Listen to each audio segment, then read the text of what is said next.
नाज़रीन अवां खे अहम ख़बर खां आगाह कंदा हलूं त कश्मीर वेझो गुड्डू मां 2 नौजवान पुरस्कार नमूने गुम थी विया।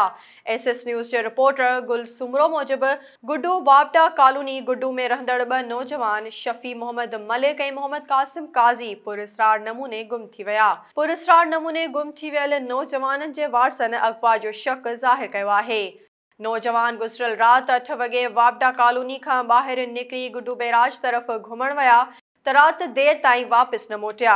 वारसनि जी इतला ते गुड्डू पुलिस नौजवाननि जी ॻोल्हा शुरू करे छॾी आहे।